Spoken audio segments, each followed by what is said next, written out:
Hello बच्चों, तो हम लेकर आ गए हैं आपका लेक्चर नंबर 6। और ये यूनिट फर्स्ट का हम लोगों का पहला चैप्टर चल रहा है, इलेक्ट्रिक फील्ड एंड चार्जेस। और इसमें हम लोग आज पढ़ेंगे इलेक्ट्रिक फील्ड के बारे में। अब तक हमने चार्ज के बारे में, कूलॉम्स लॉ के बारे में बात किया। आज हम लोग पढ़ेंगे इलेक्ट्रिक फील्ड के बारे में। तो आइए हम लोग देखते हैं इलेक्ट्रिक फील्ड क्या होता है। Look here. तो इलेक्ट्रिक फील्ड को हम लोग ऐसे डिफाइन करते हैं, the force experience by unit charge in any field. कोई यूनिट चार्ज है किसी फील्ड में, इलेक्ट्रिक फील्ड में रख दिया, तो उस पर कितना फोर्स लग रहा है, हम कहेंगे उस फोर्स की जो वैल्यू है, जो मैग्नीट्यूड है उसका, वही इलेक्ट्रिक फील्ड के बराबर इस पॉइंट पे। क्लियर है? तो इसको हम लोग समझते हैं। पहले इसका कॉन्सेप्ट क्यों आया, मतलब जब हमको पहले से पता था, कूलॉम्स लॉ पहले से पता था कि भाई हम फोर्स कैसे कैलकुलेट कर सकते हैं, फोर्स को कैलकुलेशन किया जा सकता है और उसके लिए रूल्स भी थे। तो इस फील्ड की आवश्यकता क्यों पड़ी, इसके बारे में थोड़ा सा हम लोग बात करते हैं।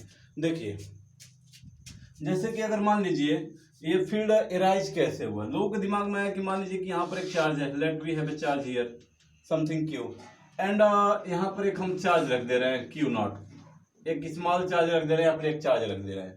Then this charge experiencing some force, मतलब इसके वजह से इस पर कुछ फोर्स लग रहा है। ये कूलॉम्स लॉ से हमने देखा कि यह चार्ज क्या कर रहा है, इस पर एक फोर्स लगा रहा है। ठीक है, इस पर एक फोर्स लगा रहा है, मतलब there is a force on this charge due to this charge. Then why this is applying some force on this charge. इस चार्ज पे फोर्स क्यों लग रहा है, क्यू नॉट पे फोर्स क्यों लग रहा है भाई? ठीक है, इसके पीछे का रीजन क्या है? ओके, अगर मान लीजिए हम इस क्यू नॉट को हटा दें, लेट वी रिप्लेस दिस। अगर हम इस क्यू नॉट को यहाँ से हटा देते हैं, तो जहां पर क्यू नॉट था वहां पे पहले से क्या मौजूद था कि जिसकी वजह से वहां फोर्स लग रहा था। What was there earlier to charge, charge के पहले वहां पे क्या था, वहां पे उससे पहले क्या था। और जैसे ही हमने यहाँ पे चार्ज रखा, कोई चार्ज क्यू नॉट रखा, इस पर एक फोर्स लगने लगा। तो if you remove this charge, we can arise the question that is what is here at point A before the charge, and now the charge is experiencing some force due to which region। कौन सा reason है जिसकी वजह से यहाँ पर हम कोई चार्ज रखे तो उस पर एक फोर्स लगने लगा। Then to explain this question, लोगों ने एक कॉन्सेप्ट दिया जिसे बोला गया फील्ड कॉन्सेप्ट। तो फील्ड कॉन्सेप्ट क्या कहता था कि अगर ये चार्ज नहीं, if this charge is not here, before that there is some field, there is some field. As we place the charge here, then this field, जिसे हम लोग इलेक्ट्रिक फील्ड बाद में बोलेंगे, then due to this field a force works on this charge in the direction of field if the charge is positive। ठीक है, तब हम देखेंगे कि उस फोर्स का डायरेक्शन क्या होगा। लेकिन लोगों ने बताया कि इस चार्ज पे फोर्स इसलिए लग रहा है क्योंकि वहां पर पहले से क्या था, फील्ड मौजूद था। इस प्रकार से फील्ड का कॉन्सेप्ट आया, फील्ड कॉन्सेप्ट एराइज हुआ कि जैसे कि यहाँ पर कोई चार्ज अगर नहीं था तो यहाँ पे इनिशियली था क्या, तो यहाँ पर लोगों ने माना कि यहाँ पर एक फील्ड था। ठीक है, और उस फील्ड की वजह से जैसे ही हमने यहाँ पर एक चार्ज रखा तो उस चार्ज पर क्या लगने लगा, फोर्स लगने लगा। क्लियर है? तो यहाँ से आया फील्ड कॉन्सेप्ट। तो आइए हम लोग अब इसके बारे में अब डिटेलिंग इसका डिफिनीशन जानते हैं। तो इसका डिफिनीशन क्या होता है, इसका डिफिनीशन हम लोग जानते हैं। पहले फील्ड का डिफिनीशन क्या होता है। तो डिफिनीशन क्या है, force experienced by, force experienced by unit charge in a field. Field का मतलब यहां पर इलेक्ट्रिक फील्ड से है। ठीक है ना? तो force experience by unit charge in a field is known as electric field at that point, is known as electric field at that point. जिस पॉइंट पे चार्ज हमने रखा, ठीक है। या फिर हम लोग इसको भी कह सकते हैं force per unit charge. Force experience by unit charge को ऐसे भी कह सकते हैं फोर्स पर यूनिट चार्ज। तो electric field at any point is defined as force per unit charge. तो अगर हम इसे वेक्टर में लिखें तो इसे हम लिख सकते हैं फोर्स पर यूनिट चार्ज। तो इलेक्ट्रिक फील्ड असल में क्या होता है, वेक्टर क्वांटिटी होता है and its direction is same as the direction on the positive charge. Electric field का जो डायरेक्शन होता है पॉजिटिव चार्ज पर लगने वाले फोर्स के डायरेक्शन में होता है और निगेटिव चार्ज पर लगने वाले फोर्स के अपोजिट डायरेक्शन में होता है। ओके, तो electric field can be defined as like this. So अगर हम यहाँ से बात करें, हम लोग अगर मान लीजिए कि यहाँ पर कोई चार्ज था Q और उसकी वजह से Q नॉट पर एक फोर्स लग रहा था, मतलब इस चार्ज की वजह से यहाँ पर एक फील्ड जनरेटेड था, उस फील्ड को हमने E से रिप्रेजेंट किया और इसके फील्ड की वजह से इस पर जो फोर्स लग रहा था जिसे हम लोग F बोला हमने, तो F को हमने क्या यहाँ पर वो जो फोर्स लग रहा था, फोर्स की वैल्यू क्या है, we can determine it by Coulomb's law. तो here from Coulomb's law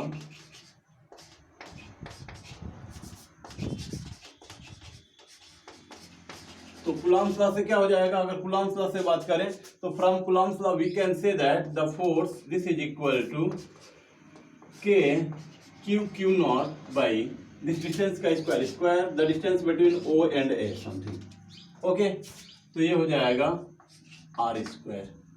now if we place this value in this equation तो हम क्या मिलेगा हमको,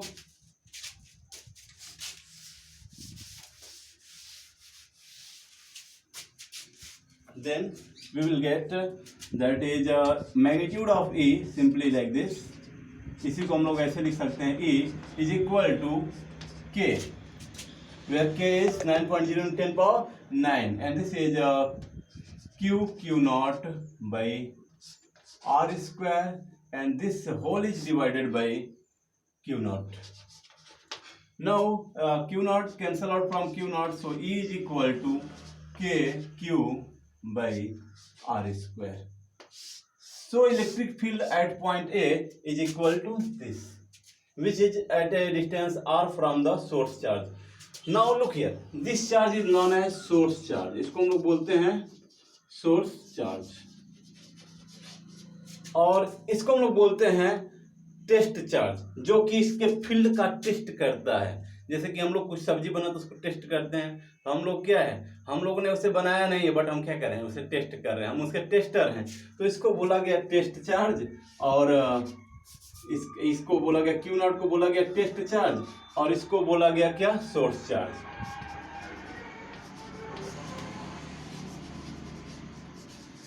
ओके, टेस्ट चार्ज को हम लोग क्या लेते हैं, we take the test charge at very small. Very small means उसकी वैल्यू जो होती है बहुत स्मॉल लेते हैं, उसके साइज भी बहुत स्मॉल होते हैं, so that it could not modify the field due to this.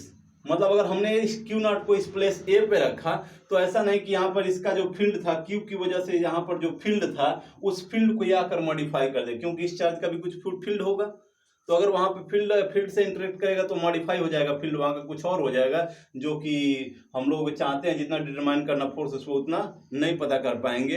तो यहाँ पर हम टेस्ट चार्ज को हम लोग ऐसे लेते हैं ताकि उसकी वैल्यू से हम लोग एलिमेंट्री चार्ज भी कह सकते हैं, इसकी सॉरी नॉट एलिमेंट्री चार्ज, हम लोग टेस्ट चार्ज भी बोलेंगे।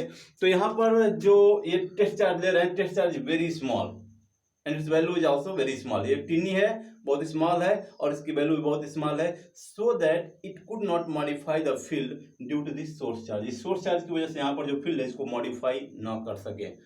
Okay, and it could not affect our observation, यानी उस पे लगने वाले चार्ज पे लगने वाले फोर्स के ऑब्जर्वेशन को अफेक्ट ना कर सके। मान लीजिए कि यहाँ पर इसकी वजह से फील्ड x था, लेकिन जैसे ही आपने इसे रखा इस फील्ड में कुछ चेंज आ गया, मतलब x माइनस वाई इसकी वैल्यू हो गई, यहाँ पर कुछ चेंज हो गया, तो अब जो फोर्स लगेगा कुछ अलग हो जाएगा। Force is equal to Q into E हो जाएगा और E आपका यदि चेंज हो चुका है तो फोर्स भी क्या हो जाएगा, कम हो जाएगा। अगर E बढ़ गया है तो फोर्स बढ़ जाएगा। तो हम जो वहाँ पे मेजर करना चाहते हैं वो हमको थिंग नहीं मिलेगा। ठीक है, तो इस प्रकार से हम टेस्ट चार्ज को सिलेक्ट करते हैं। ओके, लुक हियर, तो यहाँ से देख रहे हैं कि electric field due to any charge doesn't depends on the test charge. वो टेस्ट चार्ज पर डिपेंड नहीं करता टेस्ट चार्ज क्या है, वो इस बात पर डिपेंड करता है what is the value of source charge, source charge की वैल्यू कितनी है, and that also depends on the distance of source charge to that point, जिस पॉइंट पर हम इलेक्ट्रिक फील्ड पता करना चाहते हैं। इलेक्ट्रिक फील्ड मान लीजिए यहाँ से x पॉइंट पे पता करना चाहे, r पॉइंट पता करना चाहे, तो वो r की वैल्यू कितनी है वो उस बात पे भी डिपेंड करेगा। क्लियर है? तो यहां से हम देख रहे हैं कि यहां से हम कह सकते हैं क्या कि E is equal to KQ by R square, that is E directly proportional to Q and E inversely proportional to R square. Okay, अब यहां से हम देख सकते हैं E की जो यूनिट हो जाएगी, अगर हम लोग बात करें तो E की अभी हमने यूनिट निकालना शुरू किए। अब यहाँ पे देखिए E को हम लोग क्या कह सकते हैं, E डिपेंड्स ऑन चार्ज, मतलब चार्ज की वैल्यू ज्यादा होगी तो फील्ड क्या होगा, स्ट्रांग होगा किस पॉइंट पे। अगर चार्ज की वैल्यू कम होगी तो फील्ड क्या होगा, वीक होगा। चार्ज से अगर अधिक दूरी पे जाए, अगर चार्ज यहाँ पर Q है, Q से अगर हम लार्ज डिस्टेंस पे जाएं तो R की वैल्यू बड़ी होगी, R की वैल्यू बड़ी होगी तो E की वैल्यू क्या हो जाएगी, कम हो जाएगी। तो जैसे जैसे हम किसी चार्ज से दूर जाते हैं तो E की वैल्यू क्या होती जाती है, E की वैल्यू उसके इनवर्सली प्रोपोर्शनल, स्क्वायर के इनवर्सली प्रोपोर्शनल होती है, और वो वैसे वैसे बहुत तेजी से क्या होती जाती है, ड्रॉप होती जाती है, घटती जाती है, डिक्रीज होती जाती है। क्लियर है? तो अब हम यहाँ पे आते हैं। सो हमने क्या डिफाइन किया था, हमने ये डिफाइन किया था कि electric field vector E is equal to F by Q naught, vector F by Q naught. So what we can write F, हम लोग F को क्या लिख सकते हैं, so F can be written as, vector F can be written as Q into vector E। हम लोग इसको ऐसे लिख सकते हैं। नाउ लुक हियर, किसी भी पॉजिटिव चार्ज पे अगर मान लीजिए let we have a positive charge here, यहाँ पर एक पॉजिटिव चार्ज लिया हमने Q नॉट, अगर Q नॉट मान लीजिए पॉजिटिव है, और यहाँ पे हमारा एक सोर्स चार्ज है जिसकी वजह से इस पर फोर्स पता करना है, या फिर यहाँ पर पता करना है कि भाई यहाँ पर इस पॉइंट पर इस पर फोर्स किधर लगेगा। तो लुक हियर, अगर ये पॉजिटिव है तो फोर्स का direction of force will be same as the direction of electric field. Clear? तो if this charge is positive, जिस चार्ज पे हम फोर्स पता करना चाहते हैं, अगर ये चार्ज पॉजिटिव है तो फोर्स का जो डायरेक्शन होगा फील्ड का डायरेक्शन में होगा, and field due to a positive charge is always radially outward. मतलब यहाँ पर इस चार्ज पे हम लोग जानते हैं कि पॉजिटिव दोनों हैं तो एक दूसरे को रिपल करेगा, और रेडियली आउटवर्ड ऐसे रिपल करेगा। तो हम लोग फोर्स को तो जानते हैं कि फोर्स ऐसे यहाँ पर होगा, तो अगर फोर्स ऐसे होगा तो भाई हमारा फोर्स अगर ऐसे है तो फील्ड भी वैसे है, क्योंकि जो फोर्स का डायरेक्शन वो फील्ड का डायरेक्शन। ठीक है, तो direction of field and direction of force is always equal, but case क्या है, in case of positive charge. अगर मान लीजिए यहाँ पर एक निगेटिव चार्ज है, ये हमारा सोर्स चार्ज है जो कि पॉजिटिव है, और इस पॉजिटिव चार्ज की वजह से हम इस पॉइंट पे पता करना चाहते हैं कि फोर्स का डायरेक्शन और फील्ड का डायरेक्शन क्या होगा। तो यहाँ पर मान लीजिए यहाँ पे निगेटिव चार्ज है, Q नॉट ही मान लेते हैं। ठीक है, अब इस पे फोर्स का डायरेक्शन क्या होगा, तो ये Q नॉट को क्या करेगा, अट्रैक्ट करेगा, means force will B radially inward, इधर होगा, रेडियली क्या होगा, इनवर्ड होगा। एंड यहाँ पे जो इलेक्ट्रिक फील्ड है इस पॉजिटिव चार्ज की वजह से, इस पॉइंट जहाँ पे Q नॉट रखा है, electric field is just in this direction, that is here the force and field are just in opposite direction. Clear है? तो किसी भी चार्ज पे जो इलेक्ट्रिक फोर्स लगता है, अगर पॉजिटिव चार्ज है तो फोर्स के फील्ड के डायरेक्शन में फोर्स लगेगा, नेगेटिव चार्ज है तो फील्ड के अपोजिट डायरेक्शन में फोर्स लगेगा। क्लियर है? तो आइए हम लोग आगे चलते हैं। तो यहाँ पर इन शॉर्ट हम कह सकते हैं, अगर हम बात करें तो हम ये कह सकते हैं कि अगर मान लीजिए फील्ड का डायरेक्शन है कहीं पे, if this is the direction of electric field, ठीक है, अगर यहाँ पर आपने एक पॉजिटिव चार्ज रखा तो force on this positive charge will be in this direction, in the direction of field. अगर यही हमारा मान लीजिए कि यूनिफॉर्म फील्ड ऐसे दिया हुआ है, अभी हम फील्ड लाइन्स के बारे में बात करेंगे, बट हम फील्ड को रिप्रेजेंट कर दे रहे हैं, यूनिफॉर्म फील्ड को। मान लीजिए कि यहाँ पर एक निगेटिव चार्ज दिया हुआ है, तो निगेटिव चार्ज पे फोर्स किधर लगेगा, फील्ड के अपोजिट में। मान लीजिए फील्ड दिया हुआ है तो फील्ड के जस्ट अपोजिट में हमारा फोर्स लगेगा, ये। क्लियर है? That is force is opposite to the field if charge is negative, and force is along the field if the charge is positive. Okay, अब हम लोग आते हैं unit and dimension of field. Okay, look here, one thing more, एक चीज और देख लेते हैं। अगर मान लीजिए हमारे पास एक कोई चार्ज है यहाँ पे, let we have a charge here, source charge मान लीजिए, भाई कुछ भी एक चार्ज है जिसे हम लोग पॉइंट चार्ज बोल रहे हैं। तो पॉइंट चार्ज से अगर हम एक स्फीयर ड्रॉ कर दें, if we draw a sphere of some radius r, अगर एक स्फीयर रेडियस r का ड्रॉ करें तो हमने क्या देखा, हमने देखा कि E is equal to some constant K Q by R square, ये देखा हमने। मीन्स E only depends on Q and R। तो यहाँ पर अगर स्फीयर के केस में देखें तो यहाँ पर भी R वही है, यहाँ पर भी R वही है, हर जगह R की वैल्यू क्या है, सेम है। At each and every point on the sphere is at same distance, R same हो गया and charge is already same, that is charge is at centre. तो किसी भी स्फीयर के यदि सेंटर पे चार्ज रखा है तो Q और R हर जगह इस पॉइंट पे क्या रहे, हर एक पॉइंट के लिए सेम होगा, एक जैसे होगा। तो अगर एक जैसे होगा तो क्या होगा, एक जैसे होगा तो भाई K कांस्टेंट आएगा। K कांस्टेंट आने का मतलब क्या है, K की वैल्यू किसी भी स्फीयर पे यदि कोई चार्ज किसी सेंटर पे रखा हुआ है तो अगर सेंटर से हम कितने भी नंबर ऑफ स्फीयर्स ड्रॉ कर दें, if you draw a large number of spheres, तो each and every sphere, on each and every sphere the value of field will be same. Clear है, मतलब इस स्फीयर के इस पॉइंट पर भी फील्ड, अगर हम कहें कि फील्ड की वैल्यू 5 समथिंग, अगर इसका यूनिट होता है न्यूटन पर कूलम, 5 न्यूटन पर कूलम है, तो इसके ईच एंड एवरी पॉइंट पे, किसी भी पॉइंट पे बात कर लें उतना ही होगा। ई की वैल्यू हर जगह क्या होगी, सेम होगी, 5 न्यूटन पर कूलम हर जगह। ऐसा क्यों हो रहा है, क्योंकि इस चार्ज से इस पॉइंट की डिस्टेंस, इस चार्ज से इस पॉइंट की डिस्टेंस, हर जगह पॉइंट की डिस्टेंसेस क्या है, सेम है। तो किसी भी स्फीयर पे अगर मान लीजिए एक चार्ज है, चार्ज को यहाँ सेंटर मानते हुए large number of spheres draw कर दें तो हर स्फीयर पे फील्ड की वैल्यू क्या आएगी, सेम आएगी। क्लियर है, ओके आगे चलते हैं। तो चलिए हम लोग इसके यूनिट एंड डायमेंशन के बारे में बात कर लेते हैं कि इसका यूनिट एंड डायमेंशन होता क्या है। ठीक है, what is the unit and dimension of E.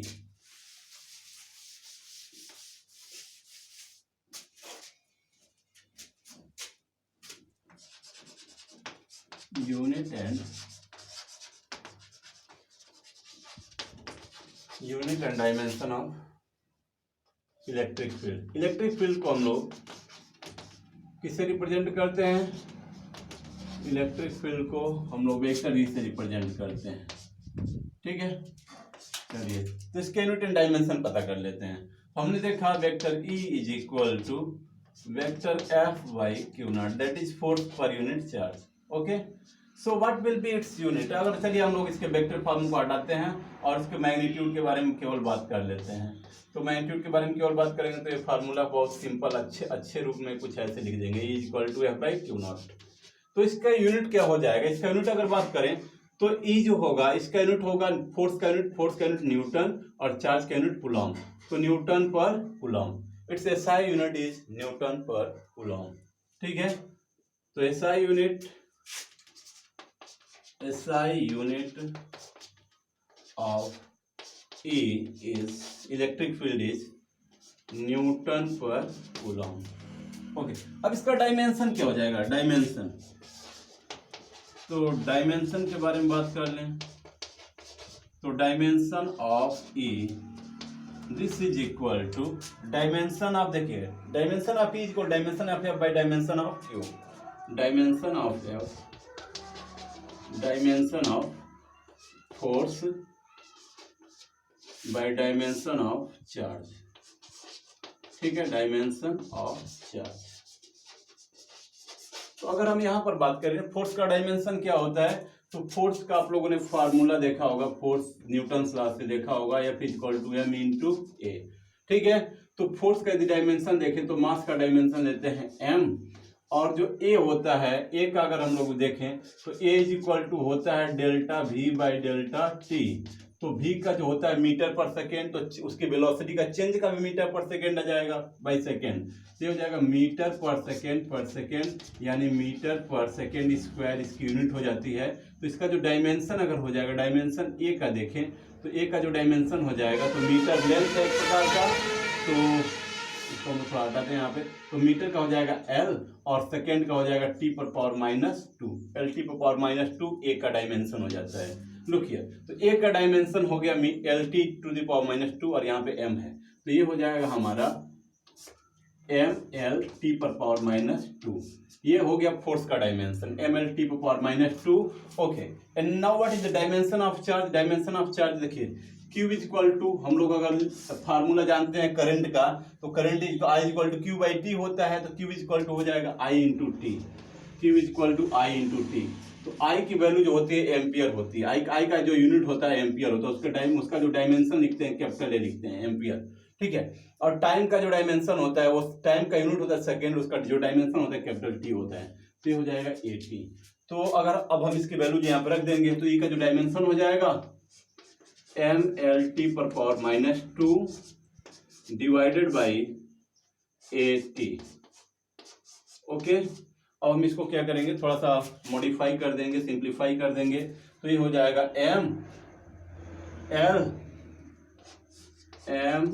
mLT पर पावर माइनस 3 एंड ए ऊपर जाएगा तो ए पर power minus 1 and large bracket में इसे क्लोज कर देंगे। तो this is dimension of electric field. Okay, तो इलेक्ट्रिक फील्ड का डायमेंशन हो गया। चलिए, तो हम लोग आगे चलते हैं इसमें, ठीक है।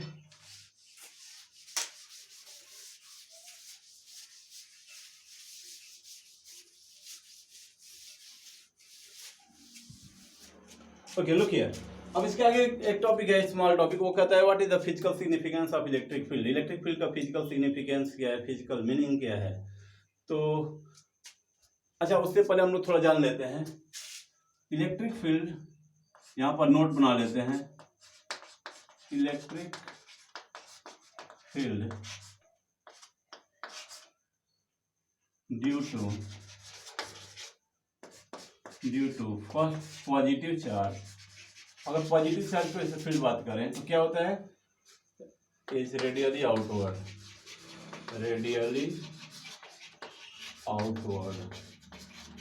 ठीक है। And due to negative charge it is radially inward,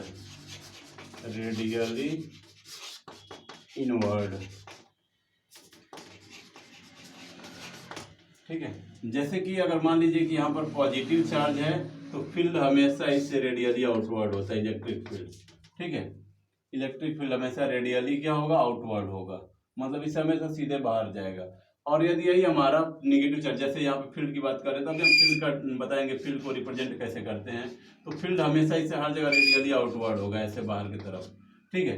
अगर हम यही बात करें कि अगर हमारे पास नेगेटिव चार्ज है, तो नेगेटिव चार्ज होता है तो फील्ड हमेशा क्या होता है, रेडियली इनवर्ड होता है, ठीक है। तो ये कुछ होता है। चलिए, तो फील्ड हमेशा रेडियली इनवर्ड होगा अगर चार्ज हमारा नेगेटिव है, अगर चार्ज पॉजिटिव है तो फील्ड हमेशा क्या होगा, रेडियली आउटवर्ड होगा, ठीक है। This is direction of field if charge is negative and this is direction of field if charge is positive. Okay, तो अब हम थोड़ा आगे आते हैं, हम समझते हैं कि field, electric field.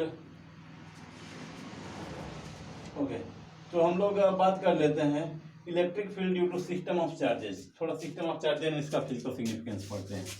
Electrical field due to system of charges. तो इलेक्ट्रिक फील्ड क्या है, electric field is a vector quantity and its SI unit is newton per coulomb. Okay, चलिए, तो हम लोग अब बात कर लेते हैं electric field at any point due to multiple charges. बहुत सारे चार्ज हैं हमारे पास, तो वहां पर इलेक्ट्रिक फील्ड क्या होगा, जैसे हमने सुपरपोजिशन प्रिंसिपल पहले देखा, सेम उसी के जैसे। तो इलेक्ट्रिकल फील्ड या फिर इलेक्ट्रिक फील्ड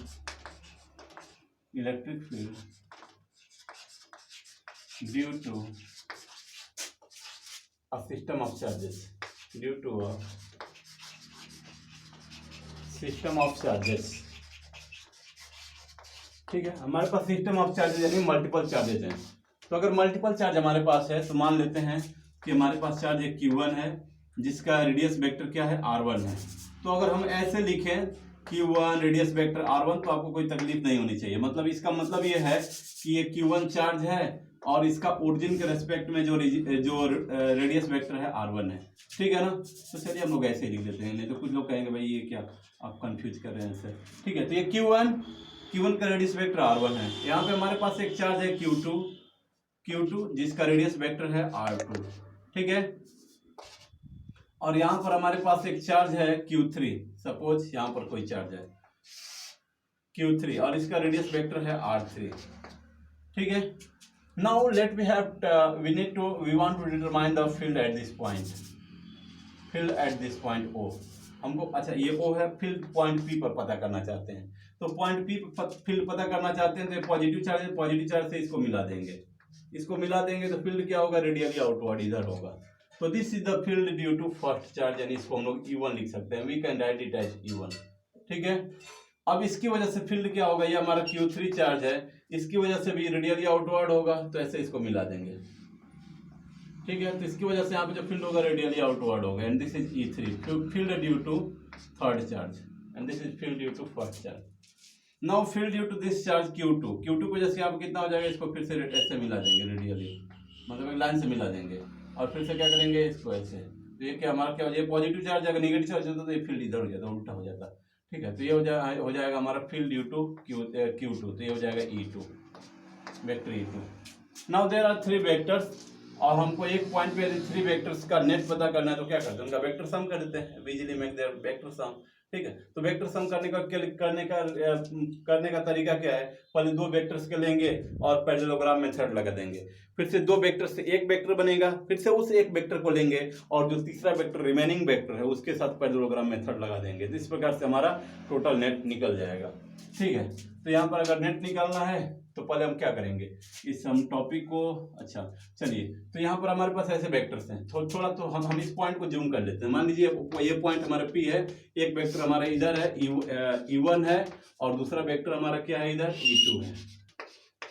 तो पहले इन दोनों का हम लोग वेक्टर सम निकाल लेंगे। वेक्टर सम पैरेललोग्राम मेथड से कैसे निकाला जाता है, एक पैरेललोग्राम कंस्ट्रक्ट कर देंगे, इसके लेंथ के बराबर एक यहाँ पर इसके पैरेलल एक लाइन ड्रॉ कर देंगे, और इसके लेंथ के बराबर एक इसके हेड से यहाँ पर एक ऐसे लाइन ड्रॉ कर देंगे, पैरेललोग्राम बन गया। अब जो पैरेललोग्राम का जो डायगोनल होता है वही क्या बताता है, नेट वेक्टर और resultant vector of this 2 vectors, इन दोनों वेक्टर का रिजल्टेंट वेक्टर। और वो जो रिजल्टेंट वेक्टर होता है आपको पता होगा, रिजल्टेंट वेक्टर का फार्मूला क्या होता था, 11th में आपने पढ़ा है। अगर 2 वेक्टर्स A और B हैं, उनके बीच का एंगल समथिंग, मान लीजिए कि जो पूरा एंगल यहाँ से लेकर यहाँ तक का एंगल थीटा है, तो वो होता था A² + B² + 2AB cos theta, where theta is the angle between the vectors. ठीक है, तो इस प्रकार से हम नेट निकाल देंगे इन दोनों वेक्टर्स का। क्लियर है, तो ये जो वेक्टर R आता है, this vector R is vector sum of यानी नेट वेक्टर, यदि हम इसको E डैश यहाँ पे R ना बोल के E डैश बोल दें, ठीक है, तो अगर मान लीजिए E1 E2 का नेट वेक्टर क्या है, E डैश है, वेक्टर E डैश है, या फिर हम लोग वेक्टर E डैश बोल देंगे, तो vector E dash is equal to vector sum of E1 and E2, तो this is the vector sum of vector E1 plus vector E2, इन दोनों का वेक्टर सम हो जाएगा। ठीक है, तो वेक्टर E डैश क्या है, this vector PA, this vector P, यहाँ पे ये तो नहीं रखे हैं, this vector PA is net vector of this 2 vector and this is the vector sum of this 2। And now बचता है हमारा थर्ड वेक्टर, तो चलिए हम यहाँ पे इसको इतना ज्यादा वो रफ ना करके हम इसको मान लेते हैं, this is E dash, net vector of this 2, that is E1 and E2। तो E डैश यहाँ पे क्या हो जाएगा, E dash vector E dash, this is equal to vector E1 plus vector E2। Clear है, नाउ लुक हियर, ये जो हमको E डैश मिला, इससे हम नेक्स्ट वेक्टर के साथ क्या करेंगे, फिर से यही काम करेंगे। तो ये जो E डैश मिला हमारे पास एक नेक्स्ट वेक्टर है, वो है हमारा E3। तो E3 कुछ ऐसे है, देखिए कुछ ऐसे है यहाँ पे E3, तो E3 ऐसे है, this is our E3 vector E3। Now we will do the same thing with this and this. तो अब हम इन दोनों के बीच ये काम कर लेंगे, इन दोनों के बीच ये काम करेंगे, तो फिर से एक पैरेललोग्राम कंस्ट्रक्ट करेंगे। तो पैरेललोग्राम कंस्ट्रक्ट करते हैं, ये देखते हैं, ठीक है ना, एक पैरेललोग्राम कंस्ट्रक्ट कीजिए। तो पैरेललोग्राम कंस्ट्रक्ट करने के लिए क्या करते हैं, इसके पैरेलल एक यहाँ से इसके हेड से एक ऐसे वेक्टर ड्रॉ कर देंगे, ठीक है, तो ये बन गया इसके पैरेलल, इसके पैरेलल, ठीक है, वेक्टर E3 के पैरेलल।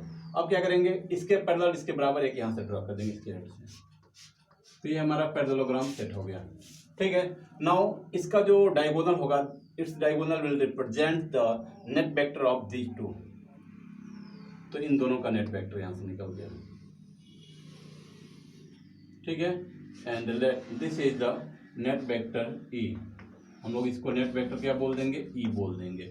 तो वेक्टर E क्या है, vector E is equal to E dash, vector E dash plus vector E3। And what is vector E dash? Vector E is E1 plus E2. Vector E dash is equal to vector E1 plus vector E2. Okay, so the net vector what we are getting? Okay, E dash की value रख दिया E1 plus E2 और ये क्या हो जाएगा इसके बाद प्लस E3, वेक्टर E3। तो हमको क्या मिल रहा है? Vector E that is net field at this point is vector sum of all the vectors, that is E1 plus E2 plus E3। यानी हमको यदि किसी पॉइंट P पर मल्टीपल चार्ज की वजह से फील्ड निकालना है तो क्या करेंगे? सभी चार्ज की वजह से अलग अलग वहां फील्ड निकालेंगे, फिर उनका वेक्टर सम कर देंगे। क्लियर है? तो हमारा जो नेट वेक्टर है, net field at point, net field at P पर नेट फील्ड कितना हो जाएगा? Vector E is equal to E1 plus E2 plus E3।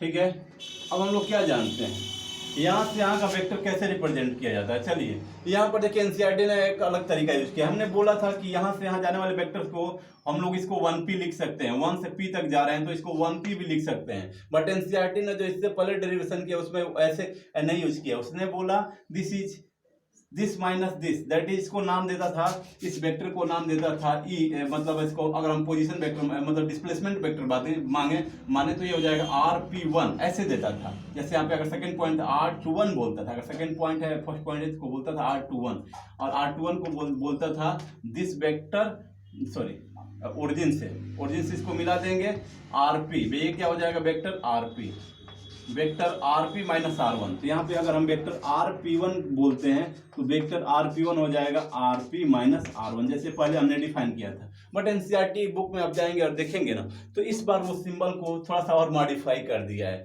तो हमने बताया था कि इसको हम चाहें तो 1 से P तक है तो R1 से 2 तक अगर वेक्टर होता है तो वेक्टर R12 भी लिख सकते हैं और वेक्टर R21 भी लिख सकते हैं, उसमें कोई कंफ्यूजन नहीं है। बट आपको हमेशा ये बात ध्यान रखनी है कि डिस्प्लेसमेंट वेक्टर हमेशा final position vector minus initial position vector के बराबर होगा। ठीक है, सो नो मैटर इसको क्या लिखा है आपको समझना है कि displacement vector is always equal to final position vector minus initial position vector. तो हम लोग इसको थोड़ा सा यहाँ से हटाते हैं ताकि कंफ्यूजन क्रिएट ना हो। तो ये हो जाएगा वेक्टर R1 और ये है RP। ठीक है, तो ये क्या हो जाएगा? This will be vector RP minus vector R1 और इसको चाहे तो आप RP1 लिखिए या फिर R1P लिखिए, दैट डिपेंड्स ऑन यू। ये दोनों तरीकों से लिखा जाता है, इसमें कोई वो नहीं है। तो इसको सबसे अच्छा तरीका हमने बताया था, जहाँ से जहाँ वेक्टर जा रहे हैं वो लिखेंगे तो आपको याद रहेगा। तो इसको हम लोग लिख सकते हैं R1P। ठीक है, तो एनसीईआरटी ने थोड़ा सिंबल इस डेरिवेशन में चेंज किया है और वो है R1P। तो यहाँ पर वेक्टर R1P, तो R1P क्या है? This is vector RP minus vector R1। उसी प्रकार ये वेक्टर क्या हो जाएगा? अगर इस वेक्टर की बात करें तो इस वेक्टर में बात करें तो ये वेक्टर ऐसे जा रहा है, ये वेक्टर ऐसे जा रहा है, तो इस वेक्टर को क्या नाम दे देंगे? इस वेक्टर को नाम दे देंगे R2P, वेक्टर R2P। तो R2P क्या हो जाएगा? वेक्टर देखिए vector RP minus R2, final position vector minus initial position vector. इसी प्रकार हम लोग R3P को, वेक्टर R3P को भी रिप्रेजेंट कर सकते हैं, vector RP minus vector R3। तो इसको R3P क्या है सर R3P यहाँ पे भी ये वेक्टर जो Q3 से QP तक जा रहा है तो ये है R3P, मतलब 3 से P तक जो जा रहा है। ठीक है, R3P। यहाँ पे बहुत सारे वेक्टर हो गए, देख के आप लोग कंफ्यूज मत होइएगा। ठीक है, तो अब आइए यहाँ पर हमको फील्ड लिखना है। तो ये जो वेक्टर है, this vector is acting along R3P direction. देखिए R3P वेक्टर इधर जा रहा है तो R3P के अलोंग हमारा E3 है। ठीक है, और E1 किधर है? Vector E1 is working along the direction of R1P। तो हम लोग E1 को ऐसे लिख सकते हैं, E1 is equal to KQ by this distance R1P का स्क्वायर, R1P के मैग्नीट्यूड का स्क्वायर। इसको मैग्नीट्यूड लिखने की जरूरत नहीं, ऐसे लिख लेंगे R1P का स्क्वायर और ये किधर लग रहा है? R1P के डायरेक्शन में वर्क कर रहा है, प्लस KQ बाई R2P। ये देखिए सेकेंड वेक्टर किधर लग रहा है? सेकेंड वेक्टर की बात करें तो ये जो E2 है, E2 is acting along the direction. ये देखिए इसका डायरेक्शन क्या है, इसका डायरेक्शन अगर देखा जाए तो R2P कैप के डायरेक्शन में है। तो यहाँ पे हम लिख सकते हैं R2P कैप, ठीक है। इसी प्रकार हम थर्ड वेक्टर को लिख सकते हैं। थर्ड वेक्टर को क्या लिख सकते हैं, KQ बाई R3P और यहाँ पे R3P का कैप, ठीक है। Now we can combine the job, हम इन सभी को कंबाइन कर सकते हैं। इसका आप चाहे तो स्क्रीनशॉट ले सकते हैं या फिर पॉज करके जो भी कहते हैं आप लोग नोट कर सकते हैं। ओके, आगे चलते हैं।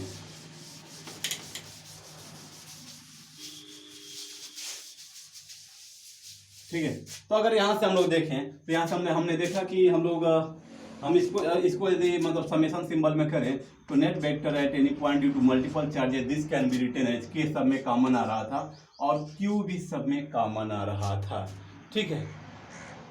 नहीं, सब में क्यू कॉमन नहीं आ रहा, देखिए क्या आ रहा था, सॉरी ई की वैल्यू आ रहा था, यहाँ पे हमने क्यू लिखा, सब में Q1 Q2 हो जाएगा।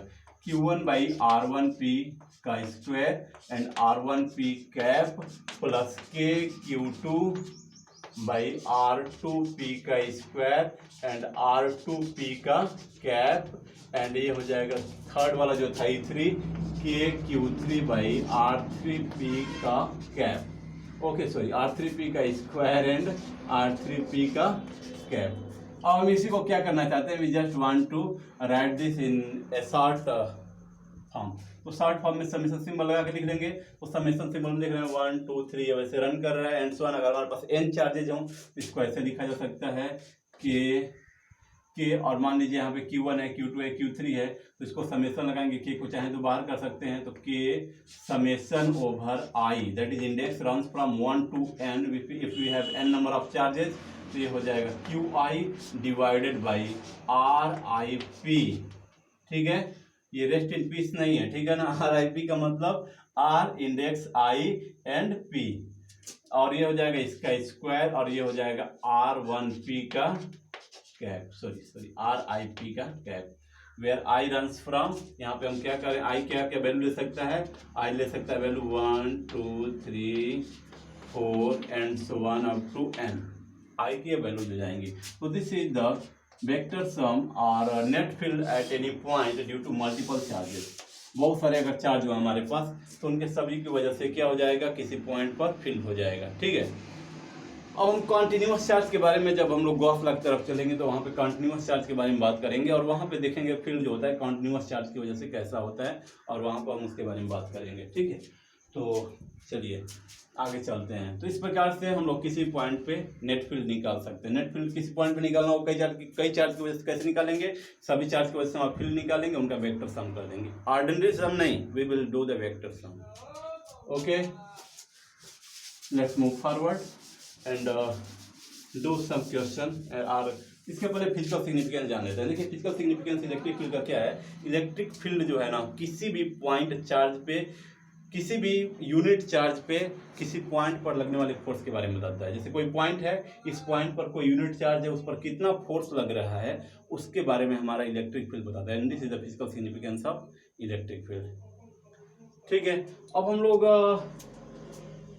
इसमें आगे चलते हैं। बहुत सारे फिजिकल सिग्निफिकेंस है। फिजिकल सिग्निफिकेंस ये भी है कि अगर हमारे चार्ज एक दूसरे से एक्सेलरेट हो रहे हैं तो उनके बीच में फील्ड कैसे वर्क करता है, आप लोग आगे पढ़ेंगे, ठीक है। बाद में बहुत सारे टर्म्स आएंगे, जैसे कि आप लोग जब BSc MSc में जाएंगे तो वहाँ पे देखेंगे कुछ रिटार्डेड पोटेंशियल जैसे टर्म आता है, रिटार्डेड टाइम, ठीक है ना।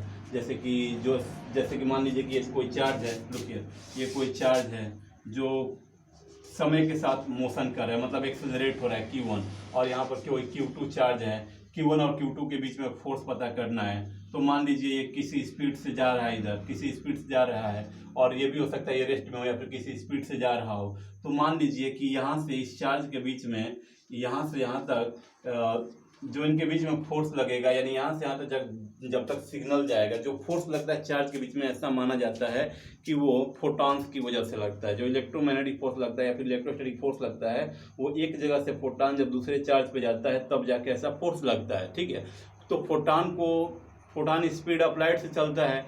तो मान लीजिए अगर ये डिस्टेंस बहुत लार्ज हो तो भी अगर टी टाइम की बात की जाए तो सिग्नल को सिग्नल को अगर डी डिस्टेंस तय करना है तो डी डिस्टेंस यदि ये मान लीजिए डी ही डिस्टेंस है तो सिग्नल को वहाँ तक जाने में कितना टाइम लगेगा। टाइम इज इक्वल टू क्या होता है, speed upon distance, that is speed equal to distance upon time, sorry speed is equal to क्या होता है, डिस्टेंस अपॉन टाइम होता है। तो डिस्टेंस इज इक्वल टू हो जाएगा, देखिए टाइम इज इक्वल टू हो जाएगा speed distance by speed, sorry time is equal to distance by speed. तो अब यहाँ से आप देख सकते हैं कि जो टाइम है इस डिस्टेंस पे डिपेंड करेगा कि यहाँ से यहाँ तक कितना टाइम लगेगा और फोटॉन जाएगा और कब उनके बीच में फोर्स लगेगा, ये सारी बातें। तो ठीक है, तो फिर जो मतलब इलेक्ट्रिक फील्ड है, हमको अभी इसके बारे में बिल्कुल भी कुछ नहीं जानना है। ठीक है, जो इलेक्ट्रिक फील्ड है वो दो चार्ज के बीच में मतलब कैसे वर्क कर रहे हैं, मतलब किसी पॉइंट पे कितनी देर में वहां तक जाएगा, ये आगे आप लोग पढ़ेंगे। ठीक है, बट अभी आपको बस ये जानना है कि इसका मेन सिग्निफिकेंस जो है वो ये है कि किसी पॉइंट चार्ज पे कोई चार्ज यहाँ पे रखा है, कोई चार्ज यहाँ पे है, उस चार्ज की वजह से किसी पॉइंट चार्ज पे फील्ड जो यहाँ पे जनरेट हुआ है जो फील्ड, तो उस पॉइंट चार्ज पे अगर यहाँ पे कोई पॉइंट चार्ज रखें तो उस पर कितना फोर्स लगा रहा है। ठीक है, अगर पॉइंट चार्ज पे हम कहें कि 5 न्यूटन का फोर्स लगा रहा है तो वहाँ पर जो फील्ड होगा 5 न्यूटन पर कूलॉम का होगा। ठीक है, तो आइए हम लोग आगे चलते हैं और एक क्वेश्चन जो एनसीईआरटी में दिया हुआ है इसको हम लोग थोड़ा सा एग्जांपल ही करते हैं, देन आगे के क्वेश्चन करेंगे। ठीक है, तो चलिए हम लोग एक मल्टीपल चार्ज की वजह से फील्ड का भी क्वेश्चन कर लेते हैं पहले आउटसाइड से। तो अगर हम लोग एक क्वेश्चन करें, let we have some charge distributed in this way, हमारे पास मान लीजिए कि हमारे पास क्या है कि स्क्वायर है, let we have a square and at each and every corner of the square the charge is same, we have to calculate the field at its centre. हमको इसके सेंटर पे पता करना है कि भाई फील्ड कितना है, what is the value of field here. ठीक है, इसके यहाँ पर मतलब इसके पॉइंट ओ पर फील्ड कितना है आपको ये बताना है। तो फील्ड जब बताना है तो हम क्या करेंगे, देखिए इस फील्ड ई को कैलकुलेट करना है तो हम क्या करेंगे, सभी चार्ज की वजह से फील्ड पता करेंगे। तो ये देखिए अगर हम ओ ए की बात करें तो O A, O B, O C and O D these all are same, that is OA is equal to OB is equal to OC is equal to OD, मतलब सभी कॉर्नर्स की जो सेंटर से डिस्टेंस है सभी क्या distance same है। ठीक है, अब आते हैं, let this distance is something, ये डिस्टेंस को मान लेते हैं कि R है। ठीक है, ये भी R हो जाएगा, ये भी R हो जाएगा, ये भी R हो जाएगा, दिस डिस्टेंस इज R। तो हम लोग क्या लिख सकते हैं, इस पॉइंट पर किसी भी चार्ज की वजह से, सभी जगह चार्ज सेम है तो इस पॉइंट पे जो इलेक्ट्रिक फील्ड जो चार्ज ए पर है उसकी वजह से होगा K Q by R square, जो बी पर है उसका भी उतना ही फील्ड आएगा, that is K Q by R square. That is हम कह सकते हैं कि ई ए ई बी के बराबर है और ई सी के बराबर है और ई डी के बराबर है। अगर हम देखें तो ई सी, ई बी, ई सी, ई डी और ई ए सब क्या आएंगे, बराबर रहेंगे और वो इसके बराबर रहेंगे। ठीक है, नाउ अब हम इसके डायरेक्शन के बारे में बात कर लेते हैं। तो डायरेक्शन के बारे में बात करेंगे तो इस चार्ज एट ए, इसकी वजह से जो यहाँ फील्ड जनरेट होगा, जो ई हम कह रहे हैं, वो रेडियली आउटवर्ड होगा, इधर होगा। ठीक है, इसकी वजह से जो फील्ड जनरेट होगा इस पॉइंट ओ पर वो रेडियली आउटवर्ड इधर होगा, दैट इज इसे हम बोल देंगे ई बी। और इसकी वजह से जो इधर फील्ड जनरेट होगा, इसको अल्फा बीटा देते हैं, वो हो जाएगा ई सी। और इसके वजह से इधर जो इस पॉइंट पे जो फील्ड जनरेट होगा इधर होगा, इसको बोलेंगे ई डी। ठीक है, इस ई को अभी हटा देते हैं, हमको ई पता करना है। तो हमने क्या बोला कि E is the vector sum, vector E is the vector sum of the charge, that is vector E A plus vector E B plus vector E D plus vector E, अच्छा सी हटा दिए, चलो भाई सी से मान लो और ये D. Now look here, what we are saying that E A B C सब इनका मैग्नीट्यूड सबका बराबर है। मैग्नीट्यूड यदि सबका बराबर है तो बस डायरेक्शन चेक करना है। तो हम देख रहे हैं कि ई ए के जस्ट अपोजिट कौन है, opposite to E A is E C. तो मतलब जहाँ पे ई ए है उसको ई ए रख देंगे और ई बी का अपोजिट क्या, ई बी को ई बी रख देंगे। चलिए, बट ई सी के जगह पे क्या लिख सकते हैं, E C is just opposite, E C is just opposite and equal to E A. तो ई सी की जगह पे लिख सकते हैं minus E A plus ED के जगह पे लिख सकते हैं, ईडी की जगह पे क्या लिखेंगे, ED just opposite to EB. तो ईबी के जस्ट अपोजिट और इक्वल है ईडी, तो यहाँ पे लिख सकते हैं माइनस ईबी। तो माइनस ईबी से प्लस ईबी, प्लस ईबी से माइनस ईबी कट गया और प्लस ई से माइनस ई कट गया, and so we are getting the field is zero. Electric field is zero. तो हमने यहाँ पर देखा कि यहाँ पे चार्ज सिमेट्रिकली डिस्ट्रीब्यूटेड है एंड पॉइंट ऑफ सिमेट्री पे फील्ड पता करने की बात की जा रही है। तो फील्ड क्या आ रहा है, जीरो आ रहा है, ठीक है ना।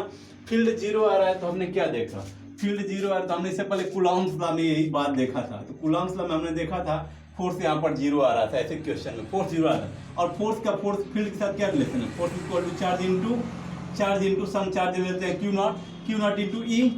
तो भाई यहाँ तो इलेक्ट्रिक फील्ड जीरो आ गया, तो इलेक्ट्रिक फील्ड जीरो आ गया तो यहाँ पे जीरो रखेंगे तो फोर्स क्या हो जाएगा, जीरो हो जाएगा फिर से। मतलब हम जो पहले क्वेश्चन किए थे वो क्या है, इस चीज को सेटिस्फाई कर रहा है, ठीक है ना। वहां पे पहले फोर्स जीरो आ रहा था, अब यहाँ फील्ड जीरो आ रहा था। इस इक्वेशन में लिख रहे हैं फील्ड को जीरो तो फोर्स क्या आ जा रहा है, ऑटोमेटिकली जीरो आ जा रहा है, ठीक है ना। तो जब भी सिमेट्रिकल चार्ज डिस्ट्रीब्यूशन होगा कहीं पे तो पॉइंट ऑफ सिमेट्री पे फोर्स भी जीरो होगा और फील्ड भी जीरो होगा। पहले जब हमने बताया तो हम बताया कि फोर्स जीरो होगा, लेकिन अब हम फील्ड पढ़ चुके हैं तो अभी हम कह सकते हैं कि फोर्स भी जीरो होगा, साथ में क्या जीरो होगा, फील्ड भी जीरो होगा। क्लियर है। अब आइए एक क्वेश्चन आप सभी के लिए हम दे देते हैं, आप लोग करिएगा, आप लोग उसे और करके बताइएगा। एक क्वेश्चन है, दो क्वेश्चन दे देते हैं, ठीक है। तो एक क्वेश्चन हम यहाँ पे लिखते हैं, आप लोग ये क्वेश्चन कर लीजिएगा। एक हमारे पास हेक्सागन है, ठीक है। ये रेगुलर हेक्सागन है, ये बात ध्यान दीजिएगा, थोड़ा इरेगुलर बन जा रहा है तो इसको रेगुलर बना लीजिएगा आप लोग। एक हेक्सागन है, इसके सभी कॉर्नर्स पे चार्ज क्या है, क्यू है। सभी कॉर्नर्स पे चार्ज क्या है, क्यू है। आपको पता करना है, you have to determine the field at the centre of the hexagon, ठीक है। आपको ये पता करना है कि सेंटर पे फील्ड कितना होगा, वेक्टर ई एट सेंटर, ये डिटरमाइन करना है due to all this charges, centre पे फील्ड कितना होगा। चलिए ये पता कर लेंगे क्वेश्चन नंबर 1। तो दूसरा क्वेश्चन आप लोग कर लेंगे कि हमारे पास क्या है, एक हेक्सागन ही है, एक हेक्सागन है और हेक्सागन के सभी कॉर्नर्स पे, यानी सभी इसके कॉर्नर जितने भी 6 कॉर्नर्स हैं, सभी कॉर्नर्स में एक कॉर्नर पे चार्ज नहीं है, मतलब 5 कॉर्नर्स पे चार्ज है। There are charge at 5 corners, okay. 5 corners पे चार्ज है, 1 कॉर्नर चार्ज इज मिसिंग, मतलब वहां पे चार्ज नहीं है। You have to determine the field at this centre. आपको अब डिटरमाइन करना है कि यहाँ पर फील्ड कितना होगा। तो इससे पहले जो फोर्स वाला हमने एक वीडियो किया था, फोर्स वाला लेक्चर किया था, उस लेक्चर को पहले देखिएगा तो आपको एक क्वेश्चन कर पाएंगे, ठीक है। तो चलिए बहुत अच्छा है। अब यहाँ पे आप फील्ड पता कर लेंगे, यहाँ पे नेट फील्ड कितना आ रहा है, E at the centre of hexagon, ठीक है। This is question number 2। और आप लोग के लिए मैं क्वेश्चन करता हूँ, ठीक है। आप लोग इसे कर लीजिएगा जैसे हमने इससे पहले किया है। अब यहाँ पर दिया है एक क्वेश्चन नंबर, एग्जाम्पल नंबर 1.8, उसको हम थोड़ा कर लेते हैं, ठीक है, तब आगे बढ़ते हैं। तो आइए हम लोग करते हैं क्वेश्चन और तब इस लेक्चर को यहीं पे आज क्लोज करते हैं। क्वेश्चन में दिया हुआ है एग्जाम्पल नंबर 1.8 है, एग्जाम्पल एनसीईआरटी का है, एनसीईआरटी का एग्जाम्पल नंबर है 1.8। देखिए इसमें क्या कह रहा है, थोड़ा इसको समझिए। कह रहा है an electron pass through a distance 1.5 centimetre in a uniform electric field of magnitude 2.0 Newton पर coulomb. The direction of field is reverse, keeping the magnitude unchanged, and a proton pass through the same distance. Compute the time to fall in each case. Contrast the situation with that of free fall under the gravity. ठीक है ना। यहाँ पर क्या रहा है भाई, gravity को कंसिडर मत कीजिए, उसका मास उस मत लीजिए, ठीक है ना। मतलब उसका जो उस पर ग्रेविटी की वजह से फोर्स लगेगा चार्ज के मास की वजह से, वो सब कंसिडर मत कीजिए, ठीक है। देखिए क्या कह रहा है कि पहले इलेक्ट्रिक फील्ड ऐसे है, 2 प्लेट्स के बीच, जिनके बीच का जो डिस्टेंस है वो दिया हुआ है 1.5 सेंटीमीटर, 1.5 सेंटीमीटर। और 2 प्लेट्स में इलेक्ट्रिक फील्ड जनरेट किया गया, ये निगेटिवली चार्ज करके और ये पॉजिटिवली चार्ज करके एक यूनिफॉर्म फील्ड जनरेट किया गया है। तो हमेशा जो इलेक्ट्रिक फील्ड होता है that is from positive charge to negative charge. जो इलेक्ट्रिक फील्ड होता है वो हमेशा किधर से किधर होता है, पॉजिटिव चार्ज से निगेटिव चार्ज होता है। अभी हम लोग आगे इलेक्ट्रिक फील्ड लाइंस के बारे में पढ़ेंगे तो ये बात हम लोग वहाँ पे समझेंगे। तो electric field always generate from positive charge and inside negative charge, electric field lines. तो यहाँ पे एक इलेक्ट्रिक फील्ड जनरेट हो गया, यूनिफॉर्म इलेक्ट्रिक फील्ड, ई यूनिफॉर्म, उनके बीच का डिस्टेंस है प्लेट्स के बीच का। कर रहा है कि एक इलेक्ट्रॉन इधर से इधर फॉल कर रहा है, this electron is falling in this way, okay. Electron इधर से इधर फॉल कर रहा है। आपको बताना है कि यहाँ पे दिया हुआ है डिस्टेंस और मैग्नीट्यूड ऑफ इलेक्ट्रिक फील्ड दिया हुआ है। इस जो इलेक्ट्रिक फील्ड का मैग्नीट्यूड है वो दिया हुआ है 2.0 इंटू 10⁻⁴ न्यूटन पर कूलम, इतना दिया हुआ है। ठीक है ना, इलेक्ट्रिक फील्ड की वैल्यू। दूसरा केस में कह रहा है, यहाँ पे पूछ रहा है कि आपसे time taken by electron to reach from this plate to this plate. ठीक है ना, मतलब इससे 1.5 सेंटीमीटर डिस्टेंस को पूरा करने में ये चार्ज कितना टाइम लगेगा, इलेक्ट्रॉन कितना टाइम लगेगा। This is the first situation.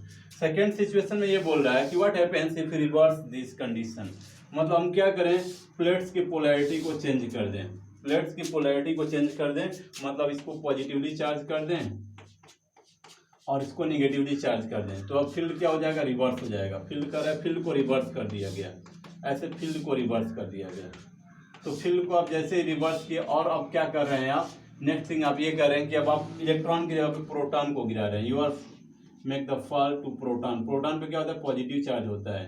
तो प्रोटॉन पे देखा जाए तो प्रोटॉन पे जो चार्ज होता है Q at P, this is plus E, और जो इलेक्ट्रॉन पे चार्ज होता है, इलेक्ट्रॉन पे जो चार्ज होता है, अगर क्यू एट इलेक्ट्रॉन की बात करें तो ये होता है माइनस ई। अगर इसका मैग्नीट्यूड देखें तो दोनों का चार्ज का मैग्नीट्यूड सेम होता है, दैट इज ई की जो वैल्यू होती है 1.6 इंटू 10⁻⁻⁹ कूलम होती है। ठीक है ना, और यही इन पे चार्ज का मैग्नीट्यूड, दोनों पे चार्ज का मैग्नीट्यूड होता है। चलिए पूछ रहे हमसे कंप्यूट द टाइम। ठीक है ना, टाइम को कंप्यूट करना है। तो देखिए हम लोग क्या करेंगे, बहुत इजी क्वेश्चन है, अगर सिचुएशन समझ में आ गया तो टाइम कैलकुलेट हो जाएगा। ठीक है, तो टाइम को हमको कैलकुलेट करना है। क्या कैलकुलेट करना है, दोनों सिचुएशन में टाइम कितना टाइम लगेगा। ये भी डिस्टेंस 1.5 सेंटीमीटर ही है, this distance is also 1.5 centimetre. Okay, चलिए सॉल्व करते हैं। हम लोग जानते हैं एस इज इक्वल टू, या फिर एच इज इक्वल टू क्या होता है, UT plus half AT square, ये होता है। तो यहाँ से हम कह रहे हैं कि फ्री फॉल की कंडीशन को फॉलो करेंगे। फ्री फॉल की कंडीशन क्या होता है, इनिशियल वेलोसिटी 0।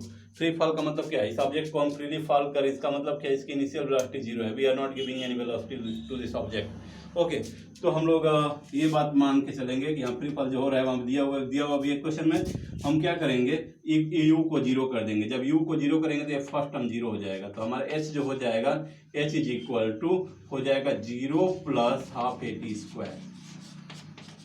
ठीक है, नाउ हमको टाइम पता करना है। तो यहाँ से अगर टाइम के बारे में बात करें तो सभी टर्म्स को एक तरफ कर दें, बाकी टाइम को एक तरफ कर दें, जाएगा 2h/a।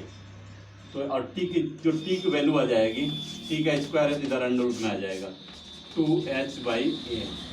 दैट इज ए क्या है, एक्सेलरेशन ऑफ इलेक्ट्रॉन। और एक्सेलरेशन को हम ऑलरेडी कैलकुलेट कर सकते हैं because we know the Newton's law. हमको न्यूटन्स लॉ इजीली पता है कि हम वो काम कर सकते हैं। ठीक है, look here 1 minute.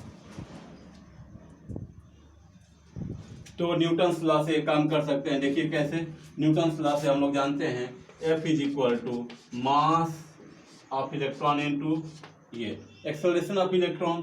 So what will be the acceleration of electron, force on electron by mass of electron. तो फोर्स क्या है, इलेक्ट्रिकल फोर्स यहाँ पे लग रहा है, तो इलेक्ट्रिक फोर्स जो लग रहा है वो क्या है, Q इंटू ई। तो यहाँ पे इलेक्ट्रॉन पे जो चार्ज है E, उसके मैग्नीट्यूड के बारे में बात करें E, और यहाँ पे जो फील्ड है वो कैपिटल E है, तो E/mE। तो यहाँ पर हमारा जो टाइम हो जाएगा, जो टाइम का इक्वेशन आ जाएगा, इधर सॉल्व कर लेते हैं, दोनों में एक ही जैसे बनेगा। तो टाइम इज इक्वल टू हो जाएगा under root 2h upon E, capital E, और ME ऊपर चला जाएगा, यहाँ पे हो जाएगा मास ऑफ इलेक्ट्रॉन। ठीक है, इस प्रकार से हम टाइम निकाल लेंगे। तो इसमें देखिए आपको क्या करना है, एच की वैल्यू रखनी है 1.5 सेंटीमीटर, उसको मीटर में कन्वर्ट करके रख देना है। और मास ऑफ इलेक्ट्रॉन आप जानते हैं कि मास ऑफ इलेक्ट्रॉन कितना होता है, 9.1 इंटू 10⁻⁻31 kg, इतना होता है। और 1.5 सेंटीमीटर को आप लोग कैलकुलेट कर लेंगे, 1.5 इंटू 10⁻2 हो जाएगा मीटर में। और ई की वैल्यू आप ऑलरेडी जानते हैं, और कैपिटल ई की वैल्यू यहाँ पे दिया हुआ है। तो आप इन सभी वैल्यूज को रख लेंगे और टी पता कर लेंगे पहले केस में। और दूसरे केस में जब प्रोटॉन के केस में करेंगे तो यहाँ पर जो time in case of proton, second case में जो टाइम हो जाएगा, यही एक्सप्रेशन आ जाएगा, वो हो जाएगा 2h मास ऑफ प्रोटॉन ले लेंगे, और यहाँ पे E इंटू कैपिटल E हो जाएगा। ठीक है, तो आप दोनों केस में टाइम क्या कर सकते हैं, पता कर सकते हैं। तो इसको कर लीजिएगा, और आगे हम लोग मिलते हैं नेक्स्ट लेक्चर में, और तब तक के लिए बाय बाय, टेक केयर।